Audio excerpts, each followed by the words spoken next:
Olá, buscadores! Estamos iniciando mais um episódio do programa Leituras para Viver Melhor, programa produzido em parceria da Editora Teosófica com a TV Suprem. TV Suprem, que é o canal de comunicação da União Planetária, canal 2 da NET em Brasília. E se você estiver acompanhando pelo YouTube, não deixe de curtir o vídeo, se inscrever no canal, deixar seu comentário, e assim você nos auxilia a produzir cada vez mais conteúdo de qualidade para todos vocês. E hoje nós iremos conversar um pouquinho com a Elaine Falcão. Tudo bem, Elaine? Seja bem-vinda. Tudo bem, obrigada. Gratidão pela sua disponibilidade em trazer hoje a sua leitura para todos nós. A Elaine, ela é astróloga, numeróloga e também terapeuta holística. E, recentemente, membro da Sociedade Teosófica, acompanha as lives produzidas pela Seção Nacional da Sociedade Teosófica. Fiquei sabendo que escuta o podcast da Editora Teosófica também. Então, está acompanhando aí uma estudante dedicada. E ela escolheu para conversarmos hoje uma obra de autoria do William Jude. William Jude, para quem não conhece, ele foi um dos fundadores da Sociedade Teosófica, dos 3 fundadores mais importantes, que foram os que ficaram, porque, na verdade, a Sociedade Teosófica teve 17 fundadores, mas desses 17, depois acabou sobrando 3, e depois, claro, entraram outras pessoas, né? E o William Jude, dos 3, ele é o menos conhecido. Ele é o que ficou cuidando da seção nacional, enquanto nos Estados Unidos, que a Sociedade Teosófica é fundada em Nova York, inicialmente, e quando Helena Blavatsky e o coronel Henry Olcott vão para a Índia, para criar a nova sede internacional lá em Adyar, na cidade de Chennai, antiga Madras, o William Jude fica cuidando da seção norte-americana. E ele tem um livro intitulado O Oceano da Teosofia, uma introdução aos escritos de Helena Blavatsky, publicado no Brasil pela Editora Teosófica. Elaine, esse livro, ele passa, assim, pelo título e pelo subtítulo, ele me passa 2 sensações, né? Primeiro, ele fala em oceano da teosofia, que parece algo muito amplo, muito grande, acho que até assusta um pouco, né? Oceano de conhecimento, oceano de informações, mas, ao mesmo tempo, o subtítulo diz que é uma introdução aos escritos de Helena Blavatsky. Então, que caminho que o livro segue? Ele é algo realmente muito difícil? Ele é algo que facilita para o estudante? Como que o autor apresenta? Esse livro é bem interessante, exatamente para esse ponto que você falou. Tanto é um oceano, porque a teosofia é muito grande, muito ampla. Eu acredito que todo mundo que se interessa por teosofia vai direto na doutrina secreta, e aí vai ler, não vai entender, porque a linguagem ela é muito fechada, ela é muito hermética, são terminologias muito próprias das diversas religiões e filosofias que Helena Blavatsky tenta comparar. Então, para a gente que, enfim, estamos aqui ocidentais principalmente, que não temos esse costume com a linguagem oriental, a gente estranha muito. E esse livro, O Oceano da Teosofia, o que ele faz? Ele mostra assim, esse marzão aqui. Vamos aprender um pouquinho?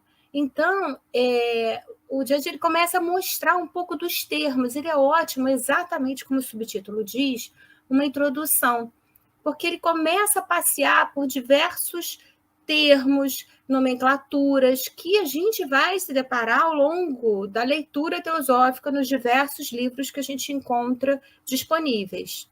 Esse primeiro contato do estudante, geralmente, com a literatura teosófica, com o pensamento teosófico, principalmente para nós ocidentais, e a literatura teosófica foi feita para os ocidentais, o objetivo dela é justamente, o objetivo de Blavatsky era justamente fazer a ponte entre a sabedoria do Oriente para o mundo ocidental. E como a estrutura do pensamento teosófico, ele é em cima, principalmente das tradições indianas, é algo muito diferente do que a gente está acostumado. Acho que esse é o primeiro ponto. O pessoal fala para mim, é muito difícil. Sim, é muito difícil para nós ocidentais, porque nós temos uma outra construção de entendimento do que é religião, do que é o sagrado. É diferente. O oriental tem uma construção, tem um contexto. As religiões de matriz indiana, que são a principal referência da literatura teosófica, tem um outro tipo de cultura, de maneira de pensar que é muito diferente do nosso. Então começa por esse obstáculo cultural. E posteriormente você tem também os termos técnicos, porque a Blavatsky ela fazia questão de manter as palavras, principalmente palavras com significados profundos, místicos, manter os termos do sânscrito. Né? E como você disse, a Doutrina Secreta, que é uma obra muito grande, em língua portuguesa, 6 volumes, publicados pela editora Pensamento, eles fala sobre muitos assuntos. A verdade é essa. Fala sobre muitos assuntos. Tem toda uma necessidade de contextualização. Isso muitas pessoas não percebem, né? Porque foi escrito no século XIX. Então, Blavatsky vai citar um cientista, vai citar um pensador, vai citar um filósofo que era daquela época, ou anterior àquela época. E se você nunca ouviu falar, você vai ficar perdido. Do que ela está falando, né? Ela está falando de algo da época que ela escreveu. Então tem todos esses obstáculos. E por isso que obras como essa, elas são importantes para fazer a gente começar a dar os primeiros passos, né? Porque é um mundo diferente. O mundo do Oriente já é um outro mundo por si só. E ainda o mundo hermético, místico, aí começa a complicar um pouquinho mais. Mas quais os assuntos, Elaine, que o autor toca no livro? Assim? Quais são os tópicos dos capítulos, para quem está nos assistindo poder ter uma ideia do teor da obra? Você falou assim, tudo que você falou é perfeito, exatamente isso. Os termos são muito diferentes, tudo foi escrito para a gente, que nós somos ocidentais, para a nossa forma de pensar. É interessante porque, muitas vezes, em muitos livros a gente encontra, né, Blavatsky falando, você não tem uma palavra para dizer isso, então tem que usar a palavra em sânscrito. E o que esse livro faz, né? Ele dá uma grande introdução sobre os assuntos teosóficos, ele apresenta a teosofia de uma forma muito acessível ao leitor normal. O que é o leitor normal? Que está iniciando o contato com a teosofia, que não está acostumado com esses termos, porque, claro, assim, quem se interessa por teosofia já se interessa por alguma filosofia, uma busca espiritual. Então, de certa maneira, o conceito de pano de fundo, você fala assim, pode ser que eu compreenda, só que a teosofia ela encaminha de formas bem importantes, determinantes, e que fazem um link com todas as religiões e filosofias que existem no mundo. Então, é muito interessante, porque o que o Judge faz? Primeiro, ele apresenta a teosofia e os mestres, e mostrando que esse conhecimento ele não surgiu com a Blavatsky. Ele é um conhecimento muito antigo. Então, ele fala que surgiu, que ele existe desde a época de Apolônio de Tiana, Moisés, Salomão, entre outros. Então, ele já começa introduzindo aquele aspecto da antiguidade do ensinamento, para que a gente não imagine que isso tudo surgiu com Blavatsky e com Walcott. Não foi bem assim. Depois ele faz um passeio mostrando um pouco sobre as leis que regem o cosmos. E aí já é um conceito, para quem é novo na teosofia, que já é um pouco diferente. Você entender o que é ideação cósmica, substância cósmica, já começa a apresentar alguns termos em sânscrito, enfim, em outros termos que a gente não está muito habituado aqui no nosso dia a dia, explicação do que é a noite de Brahma, o processo, né, da existência do cosmos e o processo de recolhimento, enfim, de uma maneira bem alto nível, mas que você já consegue entender a questão da periodicidade. Isso já começa assim, bem nos primeiros capítulos, ele já apresenta esse conceito que é muito importante para o estudante ter, que é a questão da periodicidade. A partir daí, ele já começa um mergulho um pouco mais a respeito da cadeia terrestre, apresenta um pouco do conceito das rondas e cadeias, ou seja, os globos que vão existindo, a nossa a escala descendente de materialização, vamos dizer assim, né, até o equilíbrio espírito-matéria, e depois a sutilização novamente, uma existência mais espiritual no sentido de confecção da matéria, melhor dizendo, né, de preparação, apresentação da matéria. fala da constituição setenária do homem, porque a gente aqui no Ocidente, a gente, principalmente quem faz essa busca, né? A gente tem esse conhecimento da constituição setenária do homem, mas com diversos nomes, dependendo do autor. Então, ele apresenta de uma forma bastante didática quais são esses corpos, os nomes, ele dá essa explicação, enfim, toda essa familiarização com esses conceitos.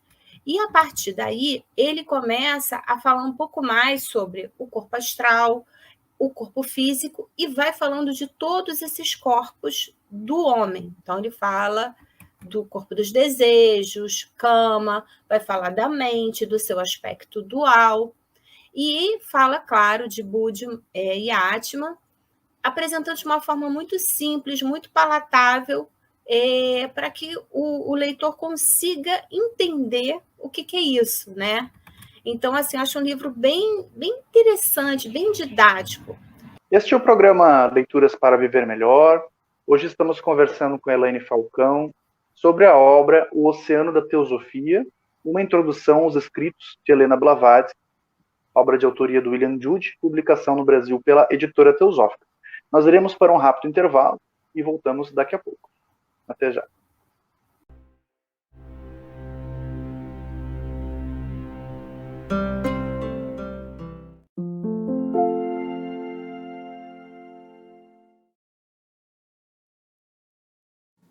A Editora Teosófica está com uma grande novidade para seus leitores. A revista Sofia, publicação que há quase 20 anos apresenta temas relacionados à espiritualidade, autoconhecimento, religiões, ciência e filosofia, agora está disponível também na versão digital. Nesta nova modalidade, o leitor pode acessar todos os mais de 90 exemplares da revista Sofia já publicados, seja na tela de seu computador, tablet ou smartphone, já que o conteúdo se adapta à tela do dispositivo utilizado.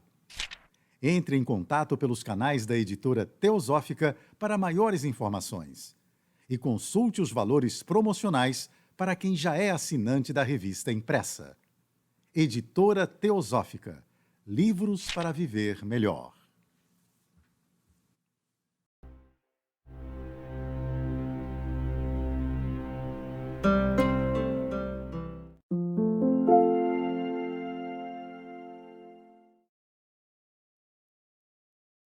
Estamos de volta, programa Leituras para Viver Melhor, hoje conversando com a Elaine Falcão sobre a obra O Oceano da Teosofia, uma introdução aos escritos de Helena Blavatsky, de autoria do William Jude, publicado no Brasil pela Editora Teosófica.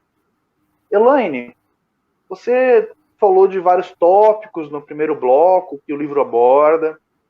Acho que um assunto que muita gente tem curiosidade, com certeza muita gente tem curiosidade, principalmente nesse período pós-pandêmico que estamos vivendo, né? A gente passou por muita coisa difícil, o mundo, o Brasil e o mundo passaram por uma situação muito difícil, muitas pessoas perderam, né, seus entes queridos, e esse tópico da morte ou da vida após a morte, você comentou que o autor fala a respeito. Como que ele apresenta essa visão teosófica, como que esse conhecimento se pode ou não, até de certa maneira consolar quem está passando por um período de luto. O que você poderia dizer para nós? Nesse livro é muito interessante porque esse aspecto do pós-morte da teosofia, ele é completamente linkado com a nossa constituição cétupla, né? Então, o livro aborda as duas mortes, como a gente costuma falar na teosofia, e que acabam sendo uma surpresa para quem não tem tanto conhecimento com o linguajar teosófico. Então, o autor ele mostra que a partir do momento da morte física, a gente passa para um primeiro estágio, que é um estágio, digamos, da separação, a depuração desse corpo dos desejos, corpo câmico. E esse local chamado cama louca, onde a gente tem exatamente a depuração de toda essa parte mais ligada, mais instintiva, mais ligada aqui ao nosso ambiente físico, aos nossos desejos, a nossa ligação aqui com a nossa vida terrena, ele coloca que, de maneira geral, esse processo ele é passado de uma forma muito tranquila e que o indivíduo ele passa dormindo. Então, assim, num cenário exatamente como você falou, que a gente vem de muitas dores, pelo menos para mim, passa um certo conforto saber que as pessoas que nós amamos, elas estão nesse processo, mas é um processo muito tranquilo. É um processo de desintegração da personalidade que existe hoje e uma integração dessa individualidade, ou seja, quem nós somos, exatamente quem nós somos em toda a nossa integridade, e essa conexão, ou seja, essa passagem do corpo câmico, dessa experiência, desse momento do Kamalotka para a segunda morte, que é quando nós estamos com os nossos princípios, nossos corpos mais divinos, que a Atma, nossa centelha, nossa parte mais divina, o corpo búdico, né, que é o veículo de Atma, e nesse momento com a parte intelectual, Manas, num estágio que é conhecido na teosofia chamado por Devakan ou Devachan, né? E esses dois espaços, locais, momentos, eles são bem detalhados pelo autor, sem muita profundidade, mas é possível entender, compreender qual a finalidade de cada uma dessas etapas. O Devakan é um momento de um descanso, de um sonho mais espiritual, um sonho mais sublime, um repouso da alma, né? Um repouso nosso até o momento do nosso retorno, né? Nosso retorno à nossa encarnação, nossa reencarnação para novas experiências e seguir o nosso ciclo de evolução, reencarnação e karma, né? Que estamos aqui para isso, né? Então, no livro isso é muito bem abordado, é abordado de forma simples, uma forma didática, bem compreensível e possibilita quem está lendo se aventurar para os livros mais profundos.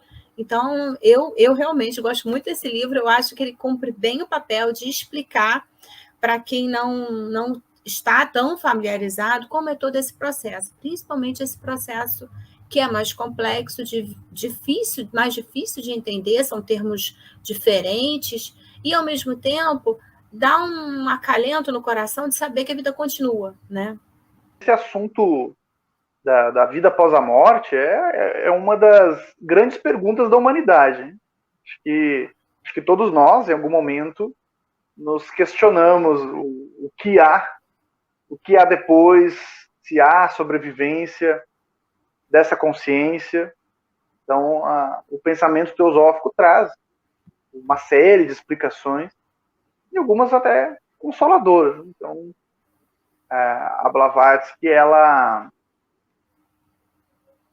traz uma visão diferente da visão cristã que a gente está acostumado, onde não há essa danação eterna do pecador, nem há, as tradições do Oriente, nem há esse conceito de pecado, inclusive. Mas há, claro, um conceito de reparação kármica, esse conceito, essa questão do karma. Mas essa questão do karma, ela fica para uma outra vida, né? Então ela diz que depois que a gente passa pelo Kamaloka, que é um nome bem esquisito, né, esse Kamaloka, mas se a gente traduzir Kama em sânscrito tem a ver com desejo, e Loka quer dizer o local. Então, é o lugar, né?